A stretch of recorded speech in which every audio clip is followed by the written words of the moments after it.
지금까지 우리 매 주일마다 이 사도행전을 우리가 계속해서 강의하고 있는데, 사도행전을 준비할까 생각하다가 제가 이번 선교지에서 수요일날 저녁에 가정회복을 위한 이런 집회가 있었습니다. 그래서 그 집회 강사로 제가 말씀을 전했어요. 그래서 그 말씀을 준비를 많이 하고 말씀을 전하고 나서 비행기 안에서 이번 주일 설교를 준비하면서 다른 강보다 그 말씀이 우리 성도들에게도 맞겠다 싶어서 제가 오늘은 이 창세기 말씀을 가지고 우리 가정의 소중함에 대해서 다시 한 번 더 다뤄보고자 합니다. 그리고 그곳에 있으면서 매 새벽마다 새벽 기도를 했어요. 새벽 기도가 그 오픈된 공간에서 같이 새벽 기도를 했는데, 새벽 기도 가운데 하나님께서 주신 말씀이 있었습니다. 그래서 이런 말씀을 중심으로 한번 나눠보고자 합니다. 자, 우리 예수를 믿는 저와 여러분, 예수 그리스도로 거듭난 성도들에게 있어서 가장 큰 무기가 무엇일까, 이런 생각을 한번 해보았습니다. 하나님의 마음을 움직이고, 그리고 우리 가운데 있는 죄를 씻어내고, 우리 성도들에게, 믿는 사람들에게 반드시 있어야 될 두 가지가 무엇일까, 한번 그런 생각을 했습니다. 그래서 제가 또 이 아침 촛불 시간에 2번 설교를 했는데, 그 중에 하나를 이 제목을 가지고 했었습니다. 반드시 있어야 될 것 두 가지는, 첫째는 뭔가 하면은 눈물이요, 두 번째는 웃음입니다. 웃음. 우리 성도들에게 나타나야 할 두 가지가 눈물과 웃음. 과연 우리에게 지금 이 눈물이 있는가? 과연 우리에게 지금 이 즐거움의 웃음이 있는가? 한번 돌아보는 시간 가졌으면 좋겠습니다. 여러분, 눈물하면은 그냥 단순히 슬퍼서만 우는 눈물, 이걸 말하는 게 아니에요. 구약 성경에 보면은 믿음의 사람들에게 이 눈물이 있었습니다. 새가 눈물에는, 우리 믿는 사람들이 흘려야 할 이 눈물에는 세 가지 의미가 있습니다. 세 가지 경우에 이 눈물이 나와야 돼요. 첫 번째는 회개입니다. 회개.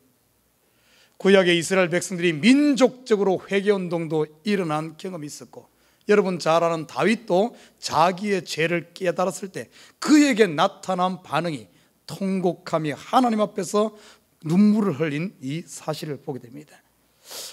여러분, 우리 가운데 지금 이 회개의 눈물이 있는가? 믿는 사람들에게 이 눈물이, 회개의 눈물이 없다면 두 가지 중에 하나입니다. 하나는 내가 완전히 죄를 짓지 않고 완전하게 살아서 눈물이 없는 것이고, 아니면은 죄를 지었음에도 불구하고 그것을 하나님 앞에 내려놓지 못하고 그것을 숨기고 있다는 증거입니다.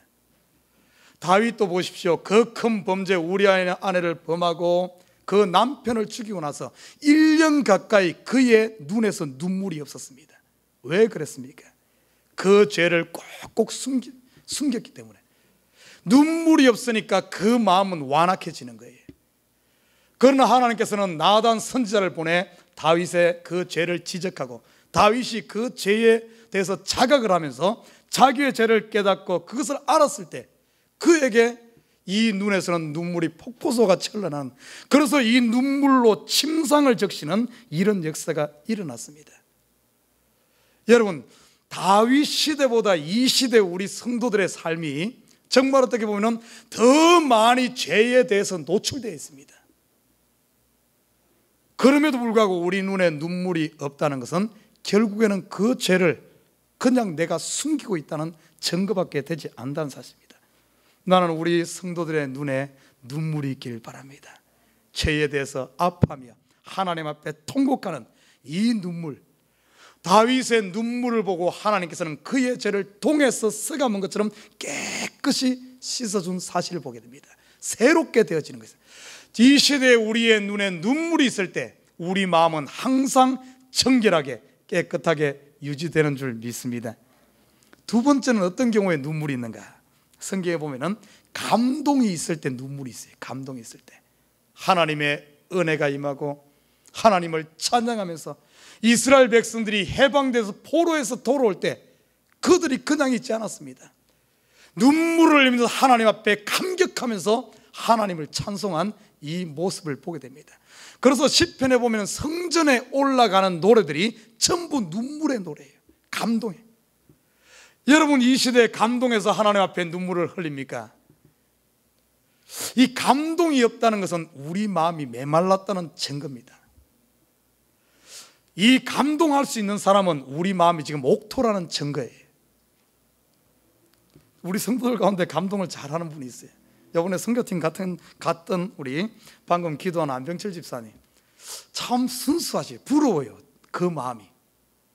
예전에 성경 퀴즈 대회를 해가지고 1등에게는 1년 등록금을 전부 장학금으로 주는 그런 행사를 선교지에서 그 학생들을 대상으로 있었습니다.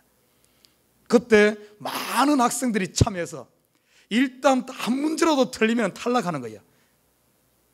한 문제로 틀리면 탈락하면서 계속해서 문제를 읽어나갑니다. 문제를 풀어나갑니다. 마지막까지 한 20문제, 30문제까지 갔는데 마지막까지 2명이 경합을 하는 거예요. 2명이. 그들에게는 그 퀴즈가 생사가 달린 문제는 생사가 달린. 학교를 다닐 수 있느냐 없느냐. 한 2명이서 계속 한 10문제 이상을 계속 가더라고요. 근데 마지막에 가서 한 명이 탈락을 했어요. 그 학생은 학교를 다닐 수 없는 이런 상황이었어요. 그 선교팀들이 전부 어떤가 하면 함성을 부르면서 막 박수를 치면서 정말 안타까워했습니다. 그때 그 게임이 뭡니까? 퀴즈가 끝나고 한 사람은 1년 장학금이 수여되고 그 2등 학생은 눈물을 흘리면서 내려왔습니다. 그때 선교팀 가운데 웅성웅성 안타까워하는 마음들은 다 있었어요. 안타까워하는 사람 마음은 다 있었지만 아무도 나서질 않았습니다. 그때 우리 안병철 집사님이 나서가지고 선교사님이 가가지고 이 떨어진 학생에 대해서는 제가 이 장학금은 되면 안 됩니까? 그러니까 선교사님께서 안병철 집사님 그렇게 딱 하니까 선교사님께서 오케이. 그 이야기를 듣고 있던 다른 선교팀들 3명인가가 자원해가지고 나머지 3명에까지 장학금이 수여됐고, 그리고 그 학생은 지금까지 우리가 선교지를 간 지가 지금 5년이 가까이 됐는데 지금까지 안병철 집사님이 그 학생의 장학금을 전부 지원합니다. 그리고 그 학생이 지금 12학년이 돼서 요번에 가니까 의대를 가려고 하는 3명이 있어요. 그 3명은 특수 훈련을 받습니다. 그 3명 중에 그 학생이 들어있어요. 그리고 또 요번에 가면서 안병철 장님 이제 12학년이니까 요번에 졸업합니다. 졸업하니까 보니까 너무 이 가정이 힘드니까 학교에는 컴퓨터 시설이 다 돼 있고 모든 게 다 돼 있고 이런 정보를 할 수 있는데 개인에게 없으니까 안병철 요번에 가면서 노트북을 사갖고 가더라고요. 그 장학금 지원한 그 친구에게 주려고. 그래갖고 노트북을 사갖고 가지고 또 요번에 가서 어떤 일이 있었는가 하면은 거기서 이제 이 행사 같은 거 하면은 사진도 찍고 또 졸업하면은 졸업사진 찍어가지고 다 앨범도 만들고 하는데 거기 학교가 카메라가 우리 있는 이 카메라처럼 이런 좋은 카메라가 있는데 행사 도중에 카메라를 찍다가 카메라가 고장이 났어요. 뭐 플래시를 했는데 뭐가 고장이 났어. 그러니까 거기에 있던 한 분이 선생님 중에 한 분이 한동대 학생이 이제 사진 찍었는데 이제 졸업을 곧 앞두고 있는데 이네들 앨범을 찍고 졸업사진을 찍고 이렇게 하던데 걱정이다. 그런 또 일이 났어요. 그러니까 안병철 집사님 카메라 산 지 몇 개월 안 돼가지고 카메라만 보면 막 좋아가지고 그렇게 그러시던 분이 카메라 요번에 갖고 왔는데 카메라 주고 왔습니다. 그래 오면서 비행기 안에서 안미숙 집사님하고 와이프한테 상의도 안 하고 주고 왔다고 두들두들 어쩌게 잠은 제대로 잤는지 모르겠어요. 아무튼 제가 이 모습을 보면서 이 마음이 순수히 감동이 있어야 되겠구나. 감동에 우리 가운데 과연 감동의 눈물이 있는가? 여러분 여자분들 드라마 보면서는 잘 울지만은 정말 우리 사람 사이에서 아니면은 정말 하나님의 말씀 가운데 찬양하면서 하나님께서 베풀어 주신 은혜 가운데 우리 가운데 눈물이 있는가? 나는 우리 성도들 우리의 마음에 눈물이 있는 감동의 눈물이 있는 이런 성도들 되기를 주님으로 부탁드립니다. 세 번째 어떤 교회에 눈물이 있는가? 여러분 세 번째 있어야 될 우리에게 눈물은 믿는 사람이 있는 눈물은 긍휼입니다. 긍휼. 예수님께서 친구와 같이 여기던 나사로가 죽었을 때 그를 보고 눈물을 흘렸어요. 그 나사로의 죽은 단순히 친구의 죽음 이상의 어떻게 보면 우리를 향한 긍휼 아니겠습니까? 다 죄악 가운데 죽어가는, 고통 가운데 있는 우리를 향한 눈물. 여러분 주위에 어려운 사람들 보고 정말 고통받는 사람들 보면은 여러분 가운데 그 긍휼의 눈물이 있습니까? 아니면은 그냥 너는 너고 나는 나고 이러진 않습니까? 우리 믿는 사람들에게 있어야 할 것은 반드시 눈물입니다. 눈물은 하나님의 마음을 움직이는 줄 믿습니다. 성경에 보니 히스기야 왕이 있어요. 히스기야 왕이 하나님 앞에 충성했습니다. 충성했는데 그의 생명이, 생명은 우리가 어쩔 수 없잖아요. 생명이 죽을 때가 됐어. 그런데 이 히스기야가 왕성하게 하나님의 일을 하면서 나라를 개혁하고 나라를 잘 세워서 지금 왕성하게 이렇게 나라를 키워가는 이런 가운데 있었기 때문에 히스기야 왕이 갑자기 죽게 되면은 문제가 되는 거죠. 그 지금 잘 나가던 나라가 개혁돼 가지고 잘 나가던 것이 문제가 되니까 하나님께서는 어떻게 한 줄 압니까? 히스기야 왕에게 죽을 날을 미리 가르쳐 줍니다. 그가 병이 들었는데 선지자를 보내서 너는 죽을 것이니까 네 후대에게 왕위를 물러주고 너희 집을 정리하고 모든 것을 어레인지 해놔라. 네가 죽을 것이다. 미리 알려주었습니다. 그때 히스기야가 이 말을 듣고 얼굴을 벽으로 향하고 하나님 앞에 통곡하면서 눈물을 흘리면서 하나님 앞에 기도했어요. 그때 어떤 역사가 일어난 줄 압니까?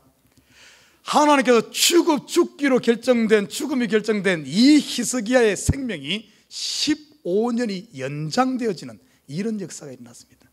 눈물은 하나님의 뜻과 하나님의 마음까지 움직이는 것이 이 눈물이에요. 눈물을 우리를 정하게 하고 우리를 깨끗게 하고 아무리 완악한 사람이라 할지라도 눈물이 있으면 눈물로 기도하고 눈물로 긍휼을 여기면서 눈물로 푼다면 녹이지 못할 마음이 없는 줄 믿습니다. 문제는 우리 속에 이 눈물이었기 때문에 아내의 마음이 녹아지지 않고 남편의 마음이 녹아지지 않는 거예요. 자녀가 곁길로 가서 안 돌아오는 이유가 부모의 눈물이 없으니까 그런 거예요. 눈물이면 다 돼. 우리 성도들의 이 순수한 하나님 앞에서 흘리는 이 눈물이야말로 모든 막힌 문을 여는 열쇠인 줄 믿습니다. 우리 마음이 순수해져. 그리고 어떤가 하면 이 참된 눈물을 흘린 사람에게 나타나는 특징이 뭔 줄 압니까? 이 눈물을 흘린 이 자리에 하나님께서 기쁨으로 채워주는 줄 믿습니다. 성경에 보면 이렇게 말하고 있어요. 시편 126편에 보면은 눈물을 흘리며 씨를 뿌리는 자는 기쁨으로 거두리로다. 울며 씨를 뿌리러 나가는 자는 정령 기쁨으로 그 단을 가지고 돌아오리로다. 여러분, 참된 눈물이 있는 곳에 참된 웃음과 기쁨이 있는 줄 믿습니다. 그래서 우리는 눈물을 통해서 이 기쁨, 웃음이 있어야 돼요. 느헤미야서에 보면 이렇게 말합니다. 여호와를 즐거워하는 것이 우리의 힘이다, 이렇게 말합니다. 여호와를 즐거워할 수 있는 것은 우리 마음이 청화되어지고 그곳에 하나님께 주신 이 은혜로 채워질 때 세상이 감당할 수 없는, 세상이 빼앗아갈 수 없는 이런 즐거움이 우리 속에 채워지는 줄 믿습니다. 선교지에서 가서 보면 기도하면서 하나님께서 그걸 주셔요. 아, 눈물이면 되겠구나. 저들의 완악한 저들의 마음도 열 수가 있고 선생들의 마음도 열 수가 있고 문제아들의 마음도 열 수 있는 것은 결국에는 눈물이 필요하구나. 그것을 깨달아 우리 여러분 주위에 긍휼한 사람이 있으면 여러분 포기하지 말고, 여러분 가정에 어려움이 있으면 포기하지 말고, 정말 내 주위에 정말 상대하기 힘든 이런 사람이 있으면 포기하지 말고 여러분의 눈물로 그들의 마음을 움직이는 저와 여러분 되시길 주님의 부탁드립니다. 하나님께서 우리에게 두 가지의 큰 축복의 선물을 주셨습니다. 여러분, 이 두 가지 축복의 선물이 뭡니까? 첫째는 생명입니다. 생명. 두 번째는 가정입니다. 여러분, 우리에게 주신 이 생명, 내가 그냥 우연히 태어나고 아니면 내가 우연히 가진 것 같지만 절대 그러지 않습니다. 성경의 구석구석을 보면 이 전부 생명은 무엇으로부터 오는 줄 알면 하나님으로부터 오는 거예요. 아담에게 생명을 주신 이도 하나님이요, 아브라함, 이삭, 야곱에게 그들에게 자녀를 주어서 생명을 주신 이도 하나님임을 볼 수가 있어요. 절대 하나님은 이 몸에가 생명은 우연히 태어나지 않습니다. 하나님으로부터 왔기 때문에. 그렇기 때문에 이 생명은 무엇과도 바꿀 수 없는 소중한 것이란 것, 왜? 하나님이 우리에게 선물로 축복으로 주셨기 때문에 그런 줄 믿습니다. 두 번째는 가정이에요. 이 하나님께서 만드신 이 최초의 사람 아담에게 하와라는 아내를 주신 분이 누군가 하면은 하나님입니다. 여러분, 여러분이 잘나서 여러분의 아내 고른 것 같지만은, 여러분이 잘나서 여러분의 남편 고른 것 같지만은, 이 남편과 아내는 하나님이 주셨다는 사실이에요. 하나님이 허락하지 않으면 절대 되지 않는다는 사실입니다. 하나님께서 우리에게 주신 두 가지 축복, 생명과 가정. 이 하나님이 그러면 이 생명과 가정이라는 이 축복을 왜 우리에게 주셨을까요? 이유가 있습니다. 첫 번째는 누리라고 주신 줄 믿습니다. 영어로 enjoy 그러죠. 여러분, 생명을 누려야 됩니다. 가정을 누려야 돼요. 두 번째는 뭔가 하면 보존하고 관리하라고 주셨고, 세 번째는 잘 가꾸라고 주신 겁니다. 여러분 보십시오. 이 두 가지 선물은 성경에 보면 씨앗 비유가 나옵니다. 씨앗과 같아요. 씨를 뿌리고 잘 물을 주고 밭을 매주고 잘 관리하게 되면 30배, 60배, 100배의 열매를 맺습니다. 그러나 관리하지 않으면 그것은 씨앗은 그냥 나서 열매 맺지 못합니다. 또한 이 하나님께서 우리에게 주신 이 축복은 달란트와 같아요. 이 달란트를 잘 장사한 사람은 5배도 남기고 10배도 남깁니다. 이렇게 잘 남긴 사람은 나중에 보면 더 많은 것으로 하나님께서 보상해 줍니다.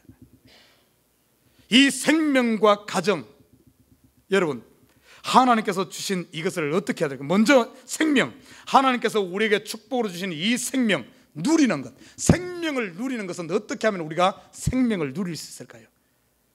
여러분 살아있는 동안 감사하는 삶을 사시길 바랍니다. 감사해야 돼. 여러분, 감사하지 못한다면 생명을 누리는 게 아니에요. 좀 환경에 따라 움직이지 말고 내가 아침에 일어났을 때 내 생명이 있음에 대해서 감사하시길 주님을 부탁드립니다.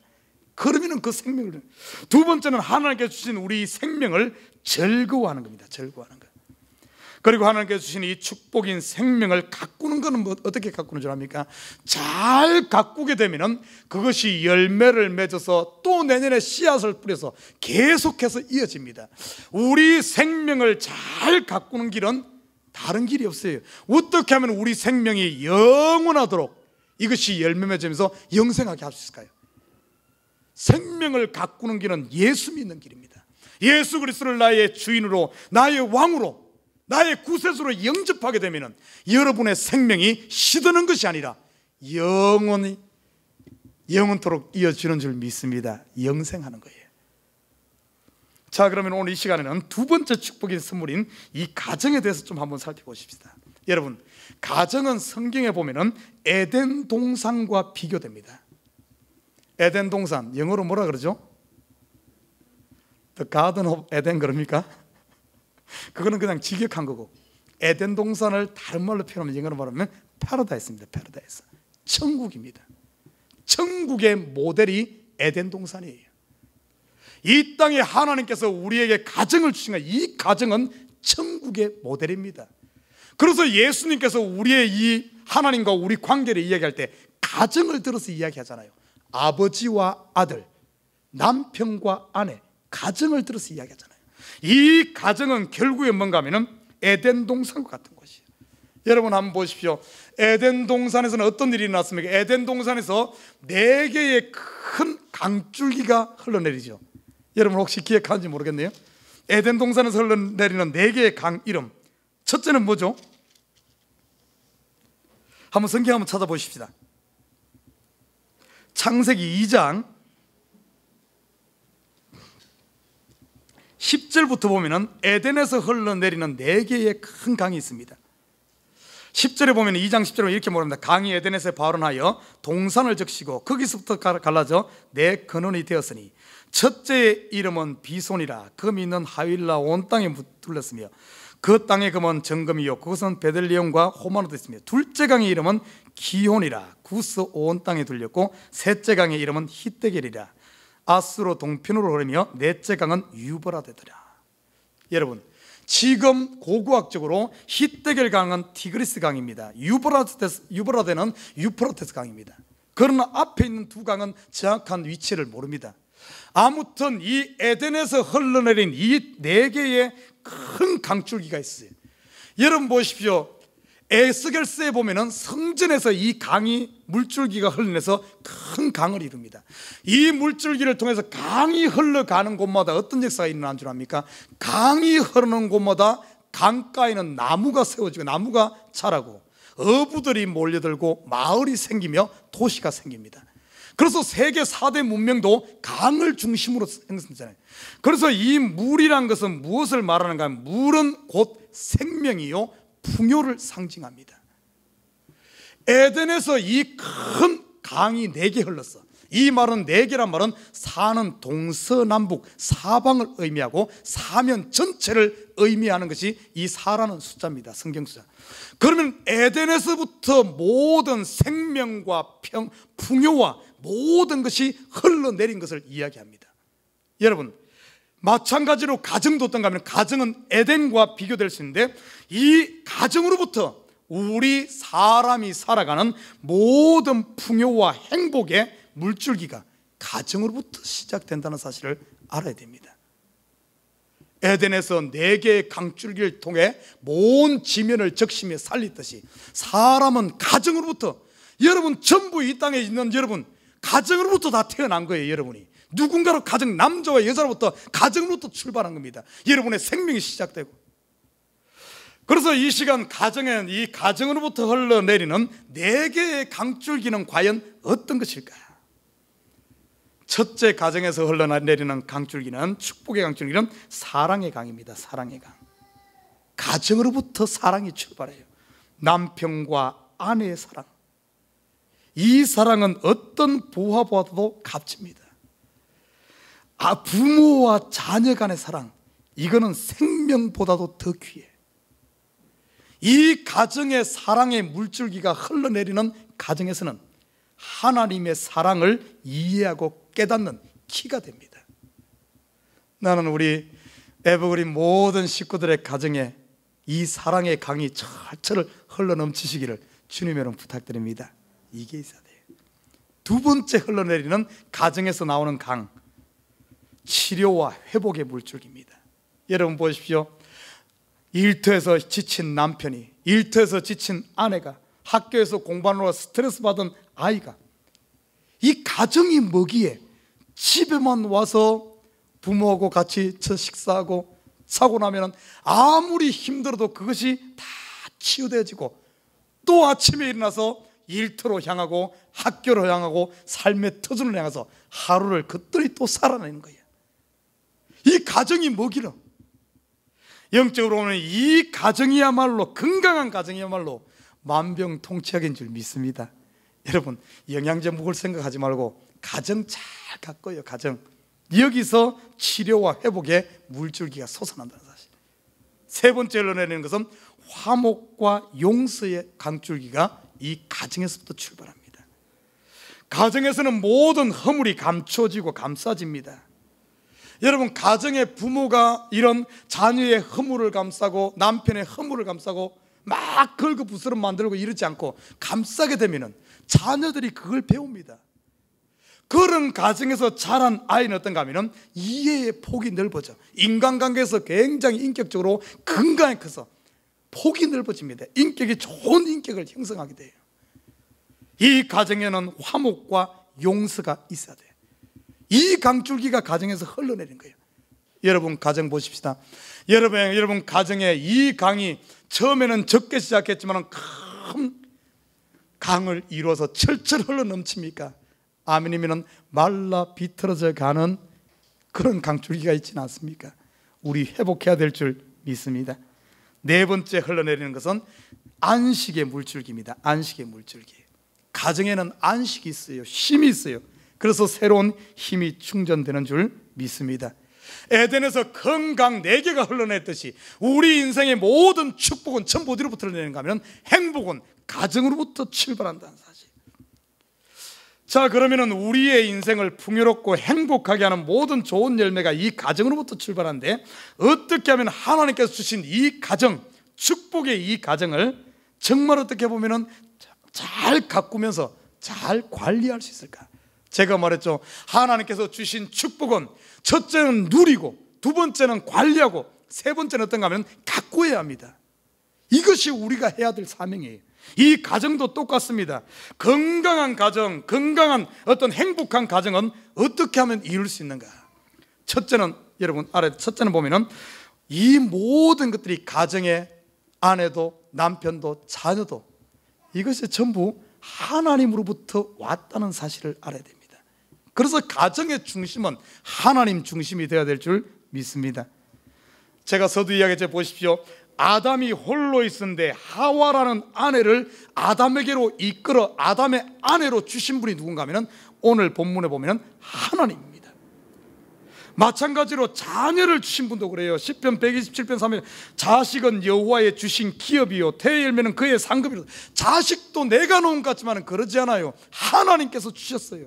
하나님께서 허락하지 않으면 안 되는 겁니다. 하나님께서 주셨다는.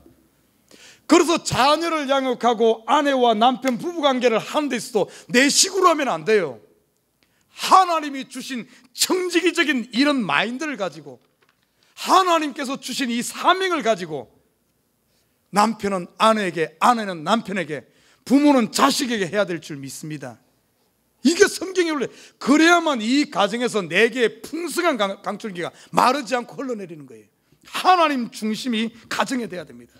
두 번째는 뭔가 하면 가족 구성원들끼리 자기의 역할에 충실해야 됩니다. 여러분, 이 미국이 이렇게 세계 강대국 중에 강대국이 될 수 있었던 게 이 역할들을, 자기 역할을 감당하니까 그래요. 여러분, 우리가 지금 평안하게 지금 생활할 수 있는 것은 군인들이 이 나라를 지켜주기 때문에 그래요. 그리고 정치인들이 올바른 법을 통해서 정말 어떻게 보면 약탈하지 못하게 하고 올바른 법을 통해서 우리의 권리를 지켜주기 때문에 이런 것이 가능합니다. 그것처럼 그러면 우리 국민된 백성된 저와 여러분이 해야 될 것이 뭡니까? 일단은 세금을 내야 되고 그래야만 유지되잖아요. 또 그리고 어떤가 하면 법을 지켜야 할 의무가 있고 자녀를 교육시켜야 될 의무가 있고 각 역할들이 있습니다. 역할들. 나라도 역할이 있고 교회도 역할이 있고 가정에도 각자의 역할을 충실히 할 때 이것이 가능한 겁니다. 오늘 본문 24절에 보면 역할들을 가르쳐주고 있어요. 남편의 역할이 뭡니까? 오늘 남자들에게 중요하면 남편의 역할이 있어요. 남편이 가정에서 남편 역할을 해야 됩니다. 오늘 본문 24절에 이렇게 말합니다. 남자가 부모를 떠나.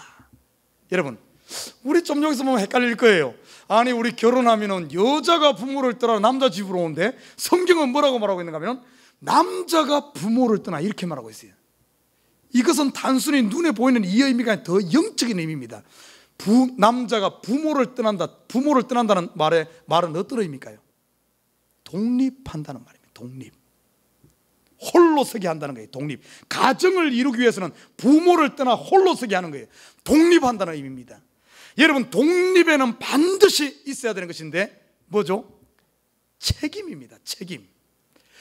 남자가 아내를 사랑할 때는 뭡니까? 사랑을 할 때는 그 사랑에 대한 책임을 져야 되는 거예요. 혹시 여기 결혼하지 않은 우리 처녀 총각들이 있습니까? 앞으로 신랑감 고를 때 제일 먼저 1순위로 봐야 되는 것이 뭔 줄 압니까? 키 크고 잘생긴 것? 아니에요. 돈 많은 것? 아니에요. 뭐 성공한 것? 아닙니다. 많은 사람들이 믿음 좋으면 물론 그것도 될 수 있지만 더 깊은 의미에서 보면은 청년 때 믿음 좋은 것은 그 퀘스천어블한 거예요. 그 믿을 수가 없어요. 아니, 정말이에요. 정말입니다. 꼭 이거 한 가지만 보십시오. 이거 한 가지. 책임감이 있는가 없는가. 사랑에 대한 책임이 있는지. 남자에게 핵심은 그래서 오늘 이 본문에서 남자가 부모를 떠나 이 말 한 거예요. 책임감이 있는.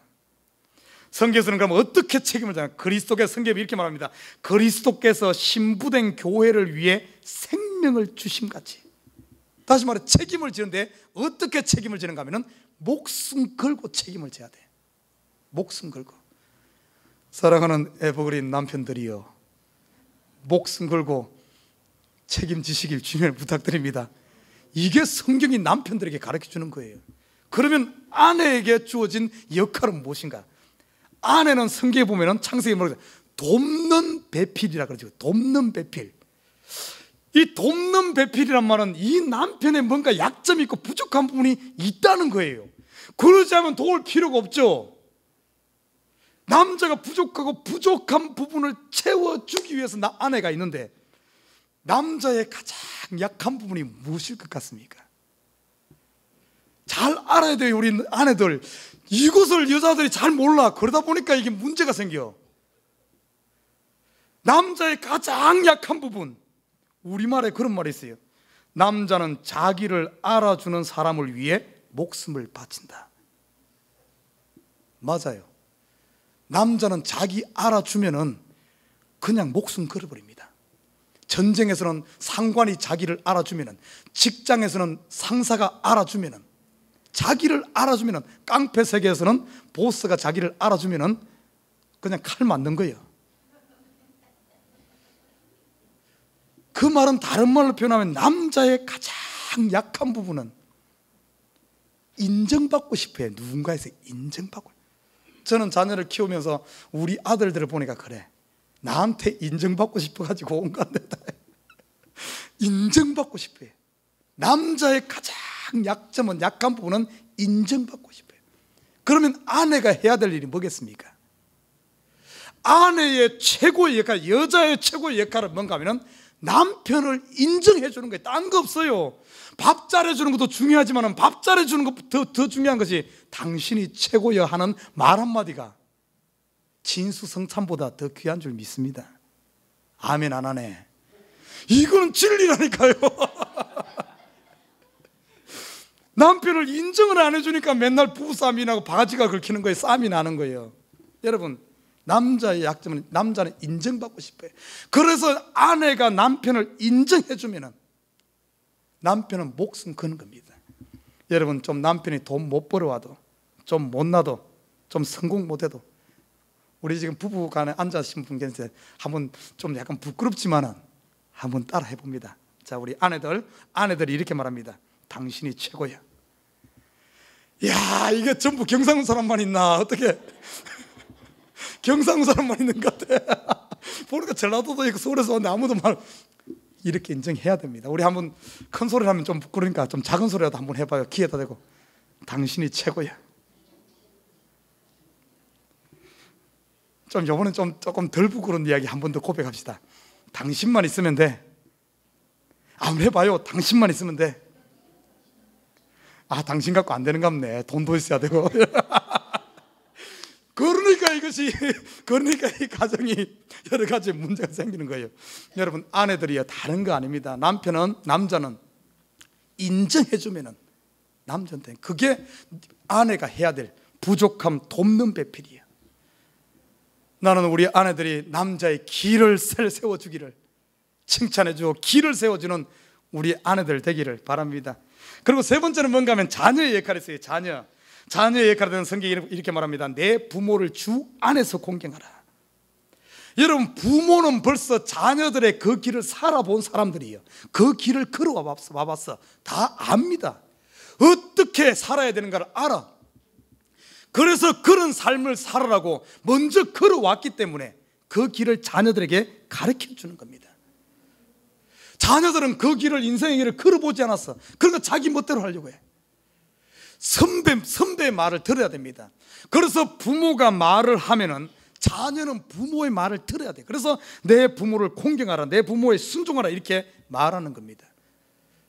자녀들이 해야 될 건 딴 것 아니에요.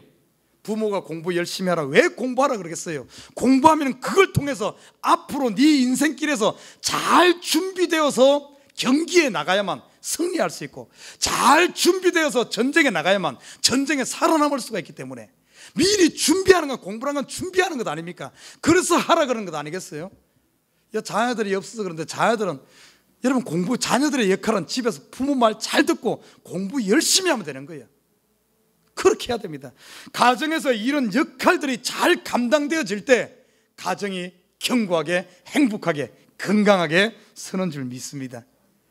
여러분, 우리 미국 플로리다 지역에 보면 가끔가다 뭐가 오죠? 여름철 되면 허리케인이 옵니다. 허리케인이 오면 모든 것을 파괴하고 모든 것을 휩쓸어 갑니다. 그리고 토네이도 같은 거 이런 것이 오면 모든 것을 다 파괴하는 거예요. 그러나 지혜로운 사람은 어떻습니까? 허리케인이 많이 오는 저 오클라호마라든지 남부 플로리다든지 이런 지역에서는 집을 지을 때 미리 어떻습니까? 지하실을 파고 허리케인 토네이도가 왔을 때 피할 길을 벌써 피할 대피소를 만들어 놓습니다. 그리고 집도 그런 걸 대비해서 짓습니다. 이렇게 대비해서 지어놓은 집들은 허리케인이 와도 괜찮아요. 그러나 어리석은 사람은 어떻습니까? 우리말에 그런 말이 있죠. 소 잃고 외양간 고친다, 이런 말이 있어요. 준비를 하지 않다가 이런 위기가 오면 다 무너집니다. 마찬가지로 이 가정도 똑같아요. 가정에도 때로는 허리케인이 옵니다. 여러 가지 환란이 올 수 있고 어려움이 올 수가 있어요. 이런 것이 왔을 때 어떻게 하면 이 가정을 이런 허리케인 가운데서, 이런 환란과 시험 가운데서 지켜낼 수 있을까? 미리 우리가 대비를 해야 돼. 대비해 놓으면 전혀 문제되지 않습니다. 오늘 24절에 보면 그것까지 가르쳐주고 있어요. 대비법까지 가르쳐주고 있습니다. 하나님께서 가정을 만들어 주시며 축복으로 주시면서 대비책까지도 가르쳐주고 있어요. 오늘 24절에 이렇게 말합니다. 남편과 아내가 연합하여 둘이 한 몸을 이루라. 연합하여 둘이 한 몸을 이루라. 어떤 의미입니까? 빈틈을 주지 말은 겁니다. 빈틈을. 남편과 아내가 의견이 달라서 다툴 수 있습니다. 자녀와 부모가 다투고 싸울 수 있어요. 그렇지만 다투지만은 어떻게 하는 거예요? 성경에서는 해가 지기 전에 풀으라 그랬습니다. 다투더라도 빨리 그것을 풀고, 부모가 자녀를 매로 양육한다 할지라도, 매를 친다 할지라도 반드시 사랑으로 품어줌으로 말미암아 빈틈을 주지 마라 그랬습니다. 한 몸을 이루라, 이렇게 말하고 있습니다. 여러분, 그리고 참 허리케인 중에서 큰 토네이도 같은 이런 것이 가정에 올 수도 있어요. 바로 유혹의 손길이죠. 유혹의 손길. 남편에게는 또 다른 여인이, 아니면 아내에게는 또 다른 남자가 유혹의 손길이 올 수가 있습니다. 자문에서는 이것을 가르쳐주고 있어요. 이거에 대해서 말하고 있습니다. 자문에서 뭐라 그러는 줄 압니까? 훔친 사과가 맛있어 보이고 남의 떡이 커 보이다 할지라도 그 속에는 반드시 독이 들어있다는 거예요. 독이 들어있어요. 혹시 여러분 주위에 이런 유혹의 손길이 온다면 여러분 이렇게 바라보십시오. 저것은 독든 사과다. 여러분, 독이 있는 걸 먹을 사람이 누가 있어요? 두 번째 오늘 본문에 보면은 우리가 가정에 오늘 25절에 보면 이렇게 말합니다. 그 남편과 뭡니까? 아담과 하와가 벌거벗었으나 부끄러워 아니했다, 이렇게 말하고 있어요. 어떤 의미입니까? 그냥 옷을 안 입고 다니도 그냥 괜찮아. 이런 단순히 육체적인 이런 걸 말하는 게 아니에요. 영적으로 깊이 보면 벌거벗었으나 부끄럽지 않다. 이 말은 다른 말로 하면 첫째는 허물을 보지 않았다는 말입니다. 여러분, 어떤 가정에서 아내는 어떻게든 남편 허물, 뭔가 흠잡을 것 없나 싶하고 바가지를 긁을 것 없나 해가지고 딱 잡아놓고는 딱 기회에 왔을 때마다 그것을 우려 묻고 또 우려 묻고 맛도 안 나는 거 몇 번씩 우려 묻으면서 그러진 않습니까? 이러면 안 돼요. 첫째는 허물을 보지 않았다는 뜻이고, 둘째는 허물이 있더라도 감싸주었다는 것이고, 세 번째는 설령 실수를 하고 잘못했더라도 용서해 줬다는 것이고, 네 번째는 상대가 잘못했을 때 내가 그것을 대신 짊어졌다는 이런 의미가 있어요. 이게 벌거벗었으나 부끄럽지 않았다. 나는 우리 애버린 식구들의 이 가정에서는 벌거벗었으나 부끄럽지 않은 이런 서로의 허물을 감싸주고 짊어지는 이런 가정들 되시기를 주님의 이름으로 부탁드립니다. 여러분, 이 설교하면 이럴 거예요. 목사님, 저는 부모가 없는데요. 목사님, 저는 남편이 없는데요. 목사님, 저는 아내가 없는데요. 목사님, 저는 자녀가 없는데요. 이렇게 말하시는 분들도 있을 수 있어요. 여러분, 그러나 우리 믿는 사람들은 보이는 세계가 다가 아닙니다. 여러분, 이 시간 영의 눈을 열어서 보이지 않는 세계를 볼 수 있기를 주님을 부탁드립니다. 눈을 한번 들어봐요. 남편이 정말 없습니까? 정말 없습니까? 없는 게 아니에요. 여러분, 세상에 남편은 없을지 몰라도 진짜 남편은 있는 줄 믿습니다. 여러분의 진짜 남편이 누구예요? 바로 예수 그리스도 아닙니까? 예수 그리스도는 우리의 남편이요, 우리는 그의 신부인 줄 믿습니다. 부모가 없는 게 아니에요. 참된 부모님은 바로 하나님인 줄 믿습니다. 없는 게, 자녀가 없는 게 아니에요. 여러분 믿음의 자녀가 있어요. 내가 전도해서 지금 키우는, 양육하는, 없는 게 아니에요. 하나님께서 주신 진정한 새로운 세계에 영원한 이 가정을 여러분 눈을 들고 품으시길 주님의 이름으로 부탁드립니다. 그리고 이 교회 보십시오. 이 교회는 하나님께서 우리에게 주신 영의 가정의 모델입니다. 모델. 여기에 있는 목사는 영적으로 보면 여러분의 아버지예요. 그리스도는 남편이고, 여러분 한 명 한 명이 우리가 그리스도의 피로 말미암아 형제인 줄 믿습니다. 여기에 여러분의 자녀가 있어요. 여러분 지금 전도해서 기도해 주면서 뒤에서 지금 양육하고 있는 자녀가 있어요. 없는 게 아닙니다. 하나님께서 우리에게 이 에버그린이라는 이 가정을 주었습니다. 그리스도 안에서 새로운 가정 주었어요. 여러분 이제는 이 가정을, 첫 번째는 한 번은 때로는 우리가 연약해서 실수할 수 있어요. 실패할 수 있습니다. 그러나 하나님께서 주신 두 번째 하늘의 이 어떤 가정은 깨면 안 되는 줄 믿습니다. 끝까지 예수 신랑 부여잡고 예수 안에 승리해서 참된 아름다운 가정 이루시길 주님을 부탁드립니다. 여러분 전도에서 지금 말 안 듣고 자꾸 교회를 빼먹고 이런 믿음에 말 안 듣는 자녀 있어요? 포기하지 마십시오. 여러분에게 필요한 것은 눈물이에요. 눈물. 이 시대에 눈물만 있으면 얼마든지 자녀를 낳고 그 자녀를 성숙하게 키워서 시집 보내고 장가 보낼 수 있어요. 우리의 눈물이었기 때문에 전도에서 좀 이렇게 양육하다가 말 안 들으면 그냥 또 떠나고 포기하고 이런 겁니다. 가정이 깨어지는 거예요. 사랑하는 우리 식구 여러분, 하나님께서는 우리에게 두 가지 축복을 주셨습니다. 첫째는 생명이요, 두 번째는 가정입니다.